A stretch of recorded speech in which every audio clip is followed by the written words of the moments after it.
I got pregnant, you know, it came to me. So like maybe it's like not meant for me to like get rid of that. I think I'm like meant to like be a mom.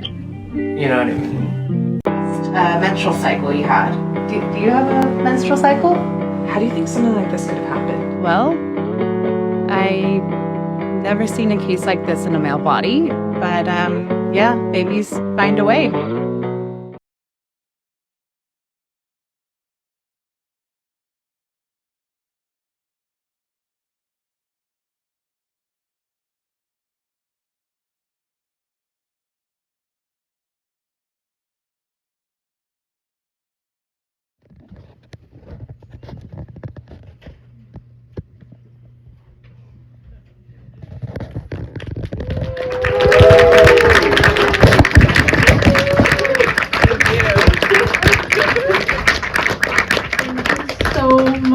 For this movie. Thank you for being here. T Park and Alsea Diana, everybody. Incredible work, unbelievable.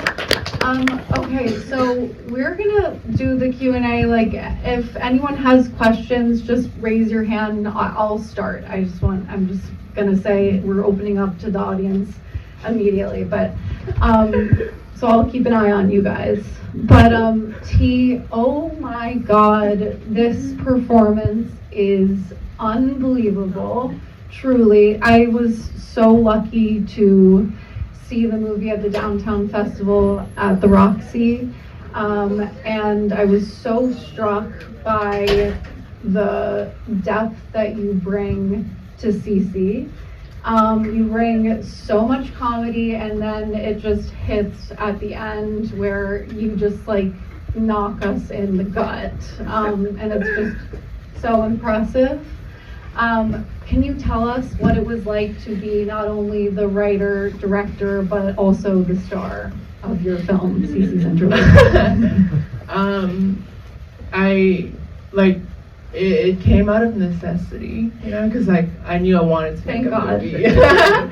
Like I knew I had to make a movie, right, with no money. And as I was kind of like, I wrote this script with that in mind of like, how do I make a movie with no money? So that was the mockumentary thing. And then as I was like going down the process, I realized that I couldn't afford a real actress with the money I had. And like the shooting of this took like 12 months, you know? So like I knew no one in their right mind could actually commit to something like that. So like, I don't know, like I don't fancy myself an actor, but like, you are. It was crazy. birthed out of necessity.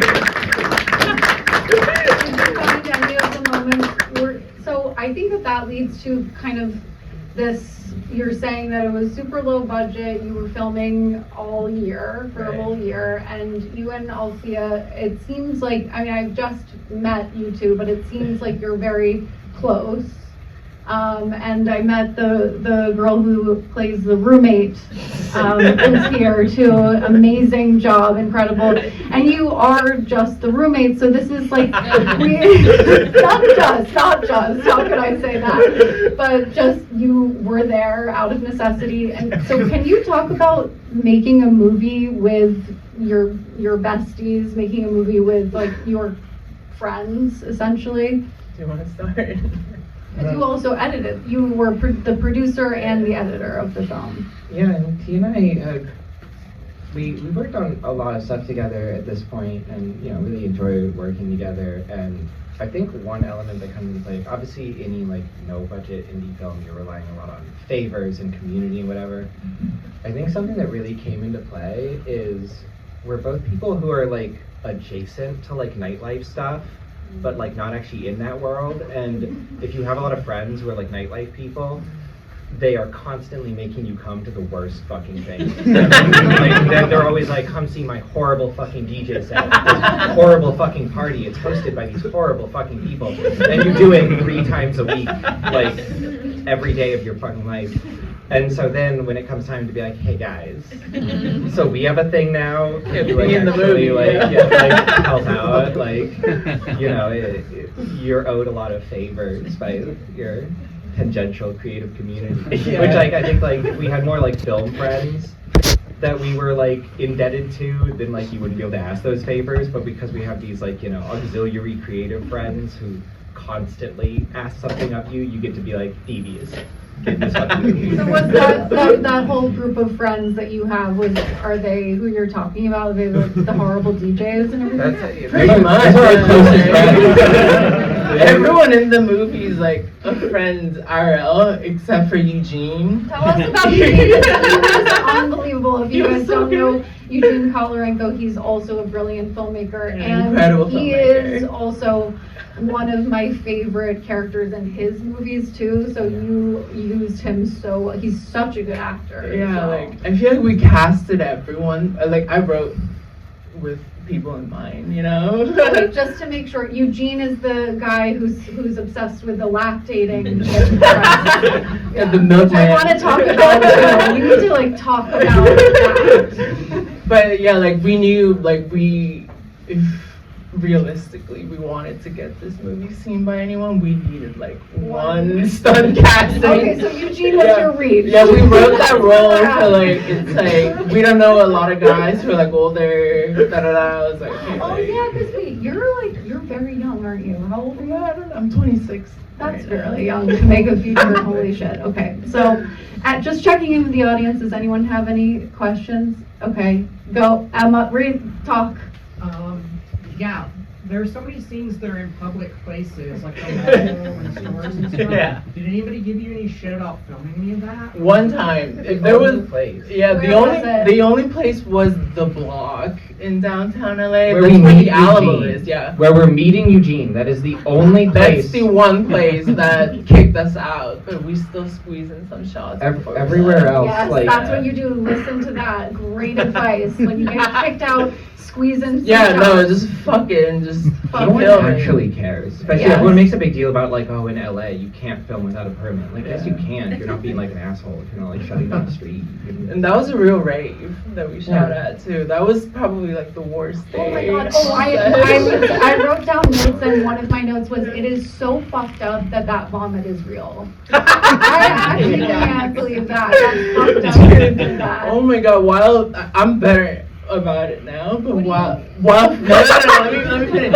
While filming, I would be so nervous and nerve-wracked every single day of shooting that I would have to throw up. What? And then it Every came day? to almost every day. No. Well, until like halfway through the shoot, and then we got to the vomit day, and I was like, guys, I don't have anything inside of me. I can't throw up.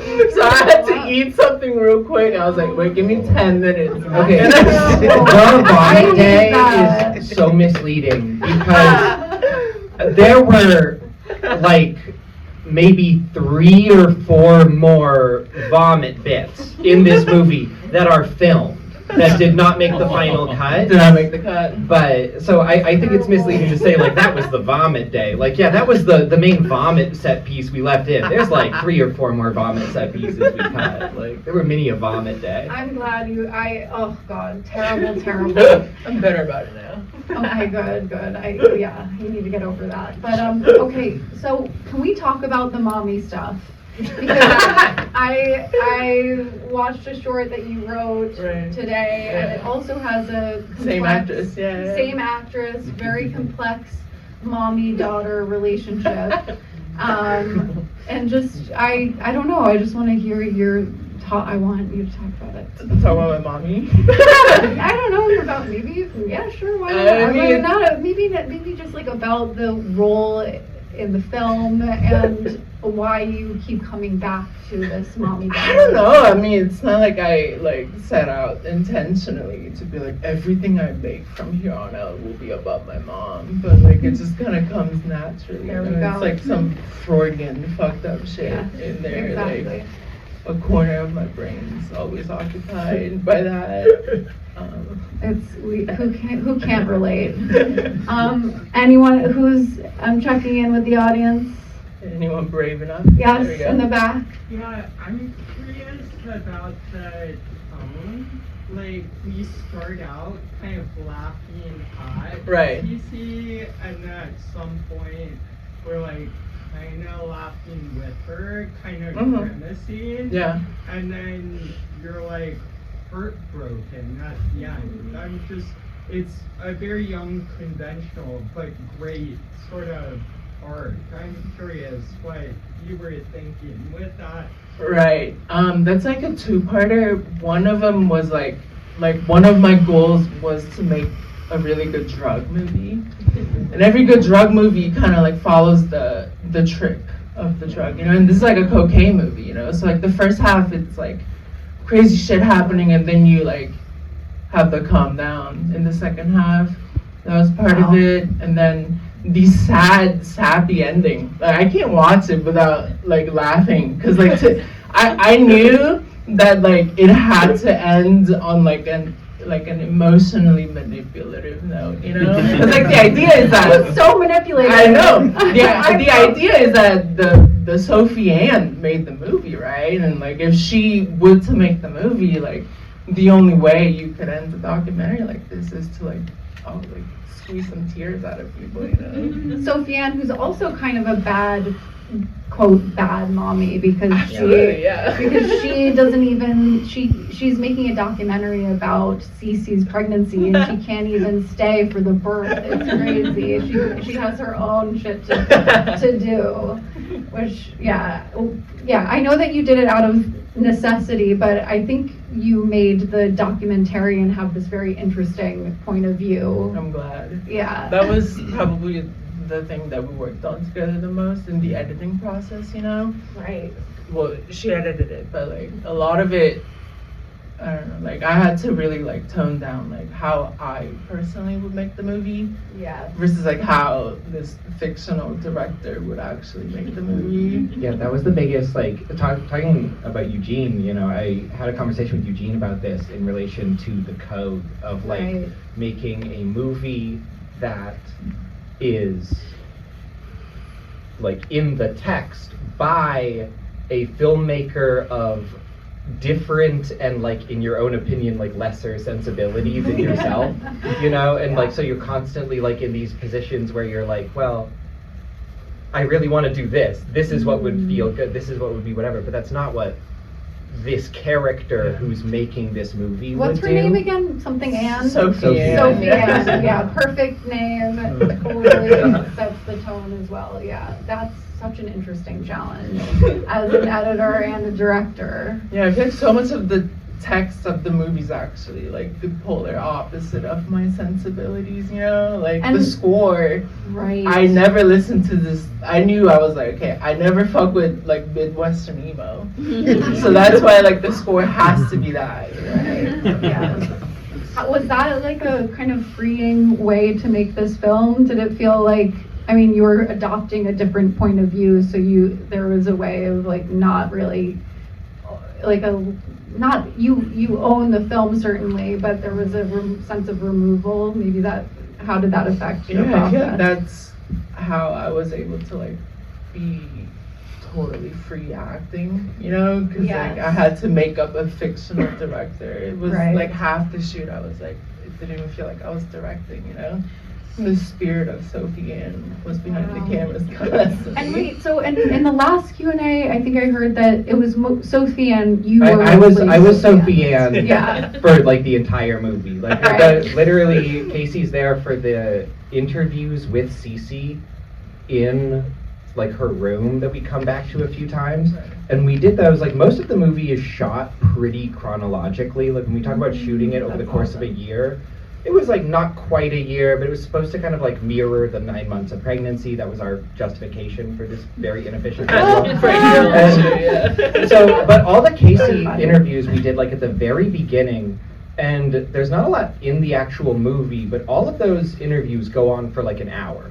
And they're just like improv between Casey and T, and we did those before we did anything else, and those like did so much to like build those characters. Yeah. And then for the rest of the shoot, I was Sophie Ann. And so every time I'm like behind the camera as Sophie Ann in all the like interviews with the boys and stuff, I'm doing like an impersonation of Cece in those interviews and coming up with the questions I thought she would ask. And then we go back to Casey and we're like, okay, read these lines for, you know, ADR. And then it was really funny. Casey is such a sweetheart. Everyone in this movie, like when we talk about like it was written with these people in mind and we cast a lot of friends, a big part of the joke is like everyone is playing like the worst version of themselves, basically. Like everyone is like them without any self-awareness. And so we cast someone who is like, you know, if that person had no self-awareness, they'd be kind of like Sophie Ann. And Casey is so sweet that she was like so deeply nervous the whole uncomfortable time. with being The like character. this person. And so when she was like doing like the final like ADR for everything and like really like coming to terms with like who this character was and what was happening, she was like so upset, just being like, oh, like I'm such a bad person. We're like, Cece, everyone's gonna love you. Her moment is so interesting. Yeah. The one moment that she puts herself in front of the camera, where she's like trying to figure out what to say, and then she like doesn't really even say a sentence, but it's a very. I wanted to cast Betsey originally to be the I documentarian. would've loved We to couldn't do figure out the that. scheduling. But Okay, yes, that's go how we ahead. got into it. Yes, yes. I want to say a couple things. One is the casting was perfect. It was brilliant. Thank you. The comedic timing I thought was also brilliant. And I wanted to ask if there were any films that inspired you, like that inspired this film. For me, like your film reminded me, like if Rose Trose's Go Fish and David Cronenberg's The Brood and the mockumentary and there's a mockumentary that came out in the 90s called Man Bites Dog. That's what we were watching. And that's what if they all had a baby, it would be that your was film. Big. It actually, the whole thing started because she showed me I'm Still Here with Joaquin Phoenix for the first time, and I was so obsessed. I was like, holy shit, like, you can do whatever the fuck you want to if you're making a mockumentary. So that was big. The Pusher movies were really huge. I had to show my DP all 3 of them. What else is there? There's a Korean movie called Bottomless Timeless Bad Movie. If you haven't seen it, you should check it out. It's like a 90s mockumentary thing. Bottomless Timeless Bad Movie. Yeah. It's just follows a bunch of like delinquent teenagers doing drugs and getting pregnant and stuff. It was huge. Yeah. Yes, you. Hi, that absolutely rocks. I'm so glad that Thank you. it is made. Something that like really shined for me were the few moments of unintelligible. Right. So well, and just like scarcely enough that it really, really worked for me, and I wanted to know what like the genesis of that idea was. I knew they were overused, I thought they were so clever when they did show up, and they just like totally tickled me because we as an audience like I don't know got to see what imagine what the concept was being had. Tell the truth. Okay, so first off, we have one of the producers on this movie, Maria, who can't be here tonight. She is the most like actually like business-minded and like actually understands what works and doesn't in the industry, and she hated the unintelligible. And I fought for those so hard. I think they're so good, and so that's so validating for me. Even those are kind of like a compromise because there were like from the beginning like bits like. It's kind of a serendipitous thing where from the beginning, like when we were just like in pre-production, we talked about how there should be moments like that, and there were moments in the script that were supposed to kind of like play into that, like, oh, you know, you're watching like The Office and they go around the corner type energy, you know, you can't whatever.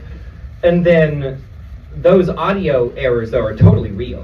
Those just we were using really shitty mics, so a good chunk of that we literally couldn't hear it. And so I think the garage wasn't like that one was intentional. Yeah. The garage was intentional where that was supposed to be like we were gonna cut it out, and then what do you know, you have bad reception underground, and so it just ended up actually being that. The ending, I think in the script you like don't hear like a lot of it. Yeah. Like you pretty much don't hear any of it. Right. And then so like originally that was gonna be like they go away and you don't hear like any of it.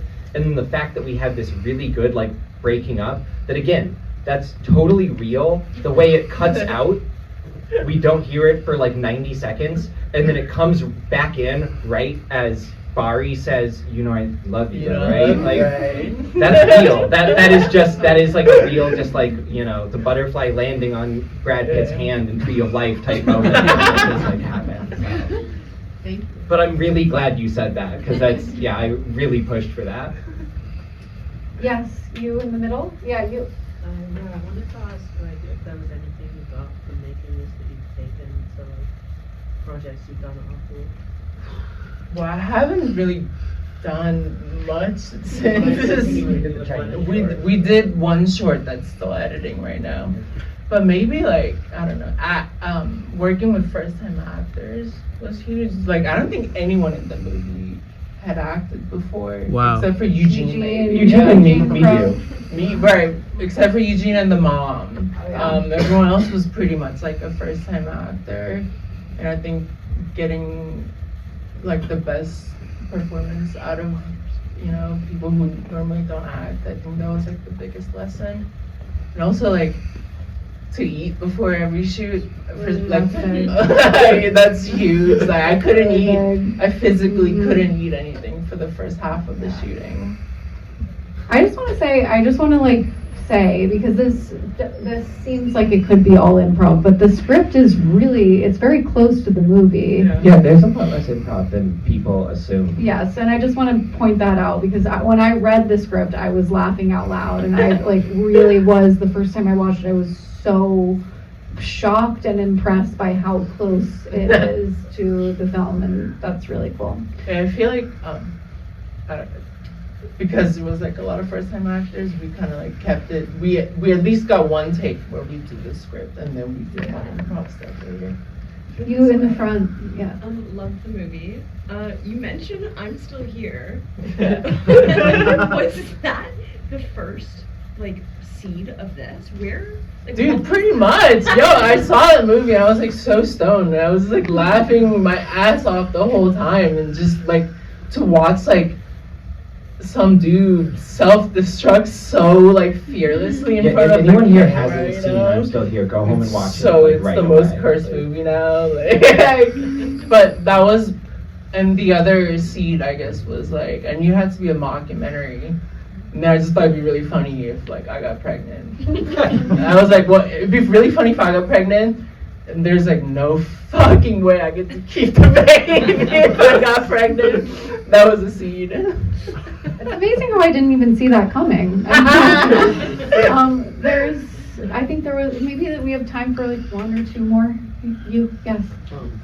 I was wondering, you talked about, you know, working with like first-time actors or non-actors. I was wondering if you have any advice for like, you know, what's a good method to get a good performance out of someone who's a first-time actor, like, you know, someone who's a friend of yours or something like that? Because I thought the performances were great. Thank you. I spend a lot of time with each and every one of them individually before we started shooting, where we just like talked about like, oh, where are you from? What are you into? All of that stuff. I think getting to know each other was really big, but also like almost everyone are like my friends. So I think there was like that level of comfort there too, you know? Yeah, I do think even though like they're friends, we were still like I was kind of saying earlier about they're all like nightlife adjacent people. They are all people who are performers and like artists and creatives in a sense. Like, you know, like Shane Clay is a producer and musician and stuff. Devious is a performer and musician and stuff. Like a lot of these people are people who, even if they're not actors, do have like a sense of the general creative process, the general like professionality, like requirements of things, the general sense of like performance, and aren't like there aren't many people in the movie who like truly are like foreign to like being in front of people. Yeah, being and a doing personality. something. Okay, I think you were going to be the One last one. Alright, with the like lactation, like Yeah, let's get back to What about it? Like where along the line of like I'm going to like make this movie about like me being pregnant, Right. so like, oh, I should add a scene of this like Dude, it's all Eugene's idea. We were really on the whole time. No, I mean, like, the moment I figured out, okay, I'm gonna make a mockumentary about being pregnant, and that was one of the first gags I ever came up with. You know, I was like, well, I'm obviously gonna have to spray some milk on top of a pervert, you know. And that was a rig we built. It was like we taped like a tube that went down with a syringe. So it was like almond milk. That we were squeezing out. Yeah, I think we even did the like you guys. That wasn't tested before the like that was one of the actual most intense like Real pre-production rigs that things. we had to that really test is like out, one of the yeah. earliest things in the movie that was like this has to be perfect. So let's make sure we get this right, or shooting the rest of it's not even worth it. And ain't that the truth? Thank you so much. Yeah.